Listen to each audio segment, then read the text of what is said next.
গ্রাম বাংলার জীবনযাপন চ্যানেল থেকে আপনাদের স্বাগত। আজ সকালবেলা উঠেই ভাবছি কি রান্না করব। তো মাথায় চলে আসলো পটল চিংড়ি করা যায়। পটল চিংড়ি করার জন্য প্রথমেই কড়াই তেল দিয়ে দিয়েছি আর তেলটা গরম হতে দিয়েছি। এবার এদিকে চিংড়ি মাছের লবণ হলুদটা মাখিয়ে নিলাম।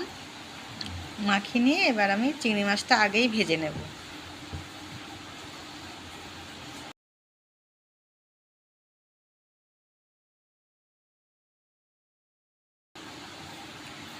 এইভাবে চিংড়ি মাছটা ভাজা ভাজা করে তুলব।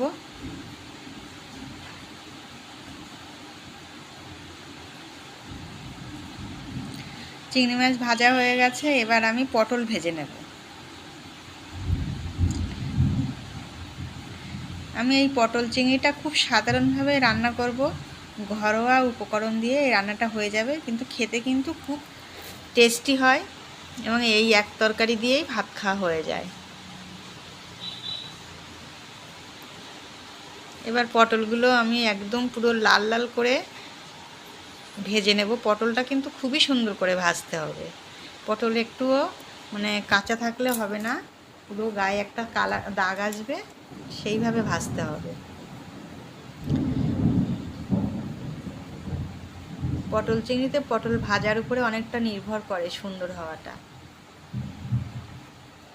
দেখো পটল ভাজা, এই যে দেখুন, এইভাবে কিন্তু আমি পটলটা ভেজে নিয়েছি, গায়ে একটা দাগ এসছে।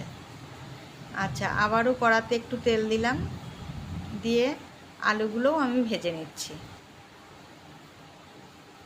এই একই তেলে আমি আলুগুলোও ভেজে নিলাম। এর মধ্যেও পরিমাণ মতন লবণ হলুদ ভাজতে যেটুকু লাগে সেইভাবে দিলাম। দিয়ে এটাও আমি লাল লাল করে ছাকা তেলে ভেজে নিয়েছি। এবার কড়াতে দিয়ে দিলাম একটুখানি অল্প পাঁচফোড়ন। অনেকে তেজপাতাও দেয়, আমি তেজপাতাটা দিলাম না। পাঁচফোড়নের পরেই আমি দিলাম পেঁয়াজ কুচি। পেঁয়াজ কুচিটা আমি ভেজে একটু লাল লাল হয়ে আসলে তারপরেই দেব টমেটো। এই যে এই ঠিক এরকম মুহূর্তেই আমি টমেটোটা দিয়ে দেব।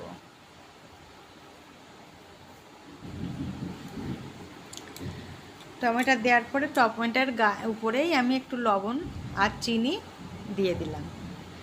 তাতে করে কি হবে, তাড়াতাড়ি করে টমেটোটা গলে যাবে, সিদ্ধটা হবে, আর ভালো বেশ মশলাটা খুব মিহি হয়ে যাবে।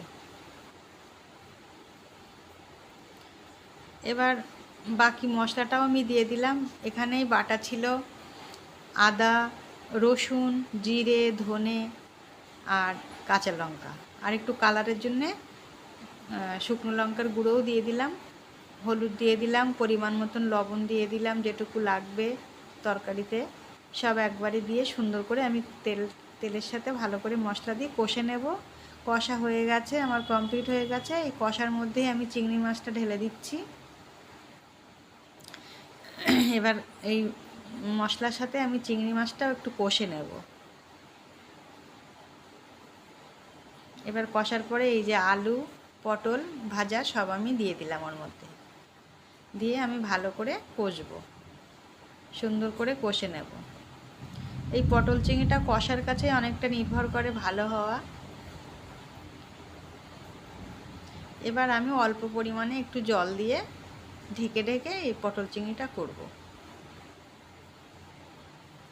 আলু সিদ্ধ হতে, পটল সিদ্ধ হতে আর চিংড়ি মাছটা ওই পটল আলুর মধ্যে একটু জল দিয়ে ফুটলে টেস্টটা আসবে, ওই জন্য সেই পরিমাণে জলটা দিলাম।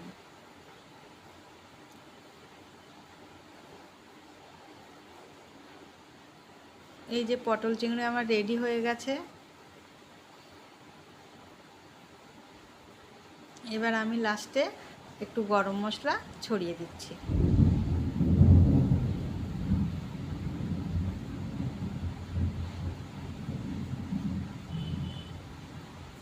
এই যে এরকম দেখেছেন আমার পটল চিংড়িটা কেমন সুন্দর হয়েছে।